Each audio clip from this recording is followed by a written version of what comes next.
Bagaimana kabar kalian hari ini? Baik. Sudah siap untuk belajar pagi hari ini? Siap, Bu. Apakah ada yang tidak hadir? Tidak ada, Bu.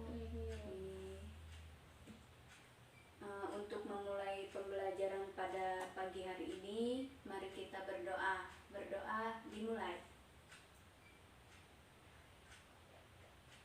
Berdoa selesai.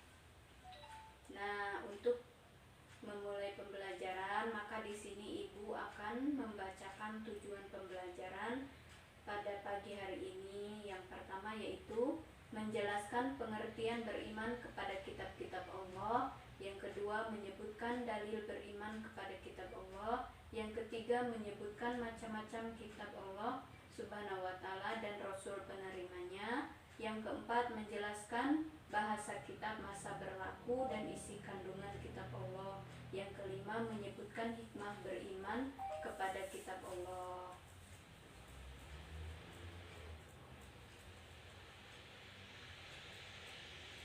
Oke, kita mulai ya. Bu. Apakah masih ada yang ingat pembelajaran kemarin? Ada, Bu. Apa ini? Adab membaca Al-Quran dan berdoa. Oke. Nah, di sini kita masuk ke bagian intinya. Nah, di sini kalian disuruh mengamati pembelajaran pada hari ini, yaitu mengimani kitab-kitab Allah. Dibaca ya selama 15 menit. Baik, Bu.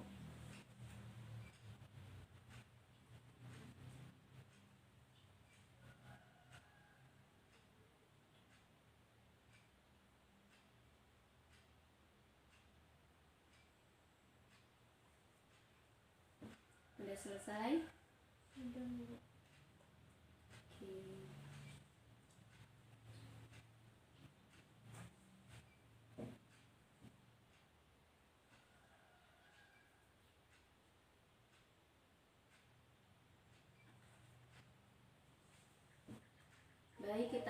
Baik, di sini Ibu akan menjelaskan materi pembahasan pada hari ini, yaitu beriman kepada kitab-kitab Allah.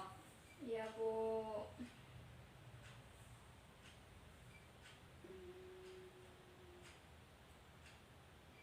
Nah, di sini untuk belajar beriman kepada kitab-kitab Allah ada ketentuannya dari Ibu ya. Yang pertama itu duduklah dengan tenang, khusyuk dan tawadu. Yang kedua memulai dengan ta'awuz ataupun basmalah. Yang ketiga perhatikanlah dengan seksama penjelasan dari guru. Yang keempat hayatilah pelajaran ini dan ambil hikmahnya di kehidupan sehari-hari. Yang kelima akhirilah pelajaran dengan membaca doa agar ilmu yang diperoleh menjadi berkah. Nah, kita masuk ke pembahasan, yaitu iman kepada kitab Allah.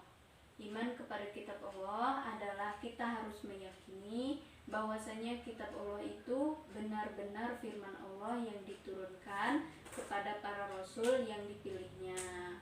Nah, pengertian kitab yaitu kumpulan wahyu Allah yang diturunkan kepada para rasul melalui malaikat Jibril dan menjadi pedoman hidup bagi seluruh umat manusia. Pada awalnya, ayat Al-Quran dihafal dan ditulis di pelepah-pelepah kurma pada zaman Rasul atau pada zaman Abu Bakar As-Siddiq, pada zaman Khalifah. Ada yang tahu nggak siapa yang mengumpulkan lembaran-lembaran Al-Quran? Enggak, Bu. Nah, yang menyalin atau mengumpulkan lembaran tersebut yaitu oleh Zaid bin Sabit. Seperti itu. Lanjut ya. Selanjutnya yaitu dalil yang menjelaskan fungsi iman kepada kitab Allah. Iman kepada kitab Allah adalah kewajiban bagi setiap muslim dan merupakan salah satu rukun iman yang menjadi fundament seseorang untuk beriman kepada Allah dan Rasulnya. Ada yang hafal nggak rukun iman? Enggak.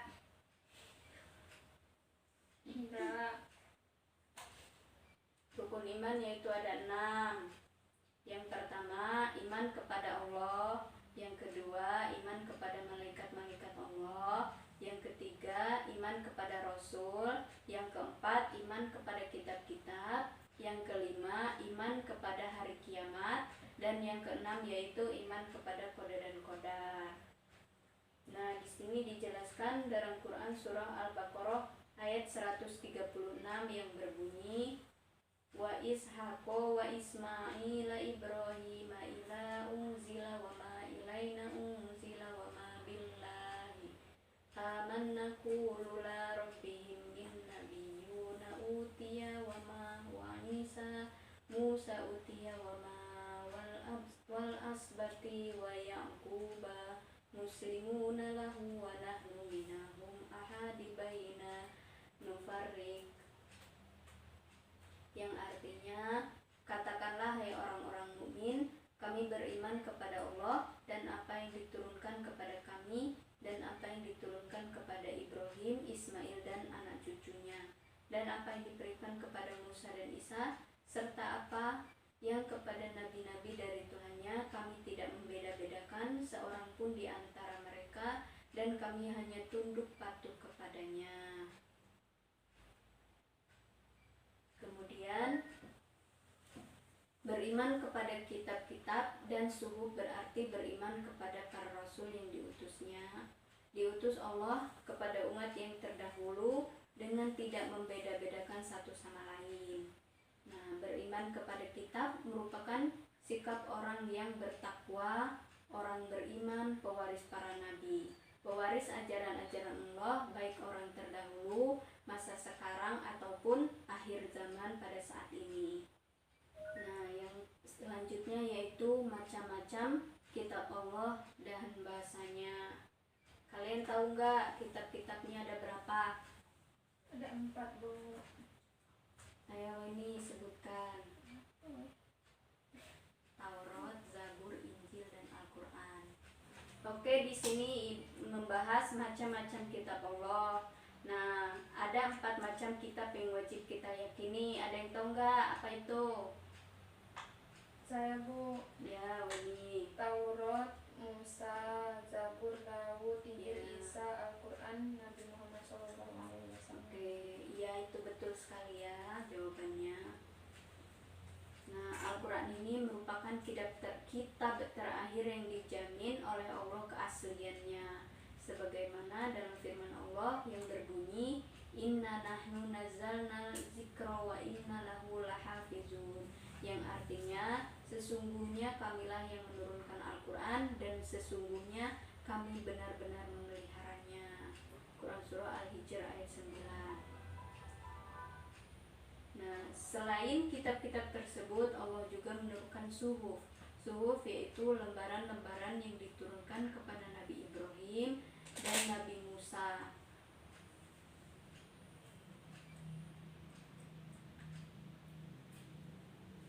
Pada pokoknya, isi kitab tersebut memiliki kesamaan, yaitu mengajak manusia untuk bertauhid. Bertauhid yaitu menyembah kepada Allah, bahwasanya Allah itu Maha Esa. Nah, Allah dilarang dan kita dilarang untuk menyekutukannya. Nah, tujuan diturunkan kitab-kitab kepada para rasulnya yaitu agar menjadi pedoman hidup manusia dalam berhubungan dengan Allah, dirinya sendiri, sesama manusia, ataupun dengan alam sekitarnya. Nah, di sini Ibu akan membahas tentang 4 kitab tersebut. Yang pertama yaitu kitab Taurat. Kitab Taurat ini diturunkan kepada Nabi Musa sebagai pedoman dan petunjuk bagi Bani Israel. Adapun isi kandungan kitabnya yaitu yang pertama, kewajiban meyakini keesaan Allah. Yang kedua, larangan menyembah berhala. Yang ketiga, larangan menyembah nama Allah dengan sia-sia. Yang keempat, supaya mensucikan hari Sabtu atau Sabat. Yang kelima, menghormati kedua orang tua. Yang keenam, larangan membunuh sesama manusia tanpa alasan yang benar. Yang ketujuh, larangan berbuat zina. Yang kedelapan, larangan mencuri. Yang ke-9 larangan menjadi saksi palsu, dan yang terakhir yaitu larangan mengambil hak orang lain. Kemudian yang kedua yaitu kitab Zabur. Kitab Zabur ini diturunkan kepada Nabi Daud sebagai pedoman dan petunjuk bagi umatnya. Nah, isinya berisi kumpulan nyanyian dan pujian kepada Allah atas segala nikmat yang telah dikaruniakannya. Selain itu berisi zikir, doa, nasihat, dan kata-kata hikmah. Yang ketiga yaitu kitab Injil. Kitab Injil diturunkan kepada Nabi Isa alaihissalam sebagai petunjuk dan tuntunan bagi Bani Israel. Kitab Injil memuat beberapa ajaran pokoknya. Yang pertama itu perintah agar kembali kepada tauhid yang murni, kemudian ajaran yang menyempurnakan kitab Taurat ataupun kitab sebelumnya. Yang selanjutnya ajaran agar hidup sederhana dan menjauhi sifat tamak ataupun rakus, dan kemudian pembenaran terhadap kitab-kitab yang datang sebelumnya. Nah, yang terakhir kitab Al-Quran. Kitab Al-Quran ini diturunkan kepada Nabi Muhammad SAW untuk dijadikan petunjuk dan pedoman bagi seluruh umat manusia, bukan hanya untuk bangsa Arab, melainkan seluruh umat yang ada di dunia. Dan sebagaimana firman Allah yang artinya, Maha suci Allah yang telah menurunkan Al-Furqan atau Al-Quran kepada hambanya agar dia menjadi pemberi peringatan kepada seluruh alam. Adapun secara keseluruhan, Al-Quran meliputi pembahasan mengenai prinsip-prinsip akidah atau keimanan. Yang kedua, membahas yang menyangkut prinsip-prinsip ibadah. Yang ketiga, membahas yang berkenaan dengan prinsip-prinsip syariat. Adapun kedudukan Al-Quran yaitu sebagai wahyu Allah Subhanahu wa Ta'ala yang diturunkan kepada Nabi Muhammad, kemudian sebagai mukjizat, kemudian sebagai pedoman hidup manusia agar tercapai kebahagiaan baik di dunia maupun di akhirat. Adapun hikmahnya beriman kepada kitab Allah, yang pertama, meningkatkan keimanan kepada Allah yang telah mengutus para rasul untuk menyampaikan risalahnya. Yang kedua, hidup manusia menjadi tertata karena adanya hukum yang bersumber pada kitab suci. Yang ketiga, termotivasi untuk beribadah dan menjalankan kewajiban-kewajiban agama seperti yang tertuang dalam kitab suci. Kemudian menumbuhkan kitab optimis karena telah dikaruniai pedoman hidup dari Allah untuk meraih kesuksesan baik dunia maupun di akhirat. Dan yang terakhir, terjaga ketakwaannya dengan selalu menjalankan perintah Allah dan menjauhi segala larangannya. Mungkin itu saja yang dapat Ibu sampaikan. Apakah di sini Ibu akan membuka sesi pertanyaan yang belum jelas untuk dimengerti. Ya. Oke.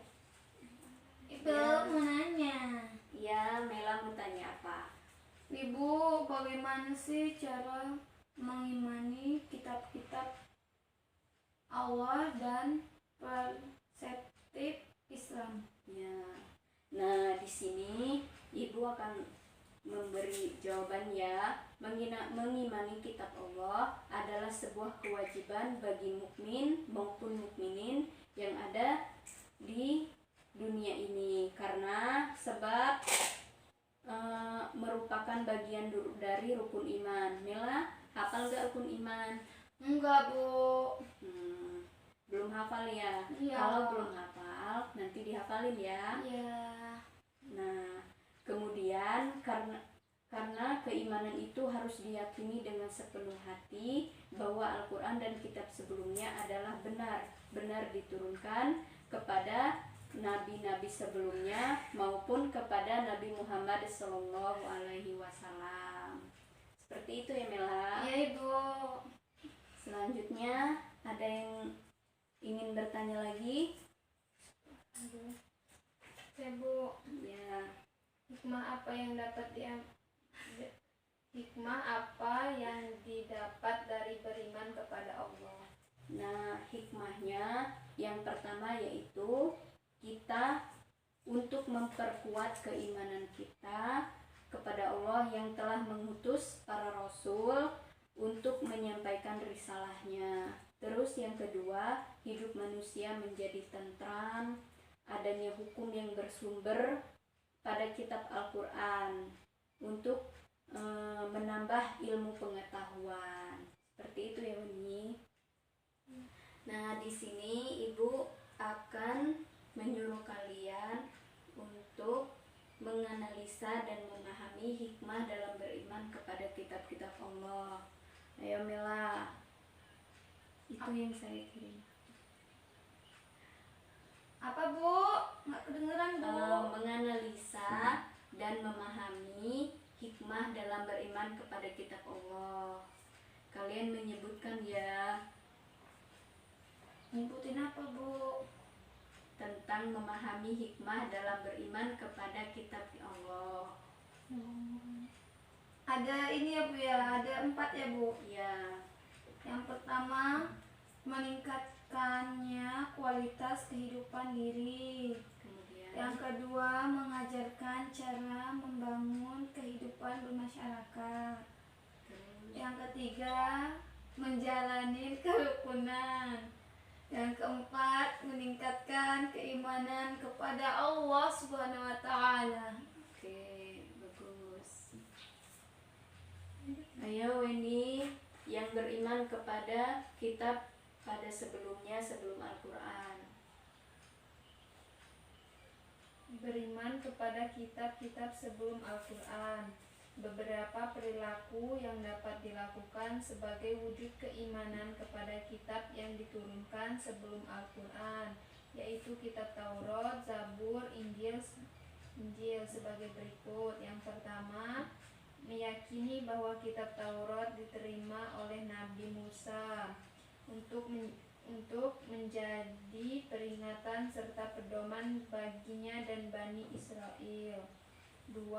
Meyakini bahwa kitab Zabur diterima oleh Nabi Daud untuk menjadi peringatan serta pedoman baginya dan kaumnya.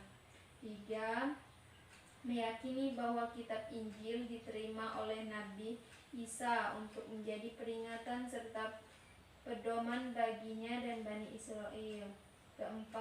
Meyakini bahwa Allah Subhanahu wa taala menurunkan kitab Taurat, Zabur, serta Injil untuk menjadi peringatan hanya bagi kaum pada masanya. Yang kelima, meyakini bahwa kitab Taurat, Zabur, serta Injil merupakan wahyu Allah Subhanahu wa taala dan bukan karangan nabi dan rasul. Yang keenam, meyakini bahwa hanya Allah Subhanahu wa taala yang Maha mengetahui segala sesuatu tentang kitab Taurat, Zabur, dan Injil. Oke, sudah ya. Berarti kalian sudah memahami hikmah dalam beriman kepada kitab-kitab Allah. Oke, di sini Ibu mungkin hanya ini saja yang dapat Ibu sampaikan tentang materinya. Sebelum Ibu tutup, Ibu akan memberikan kesimpulan beriman kepada kitab Allah, yaitu berarti mempercayai bahwa Allah itu Maha Esa dan Allah menurunkan kitabnya kepada Rasul untuk memperbaiki akhlak umatnya, dan mempercayai bukan hanya dari perkataan saja tetapi dibuktikan dengan perbuatannya. Ya, Bu. Mungkin hanya itu saja yang dapat Ibu sampaikan. Untuk mengakhirinya, mari kita mengucapkan lafaz hamdalah.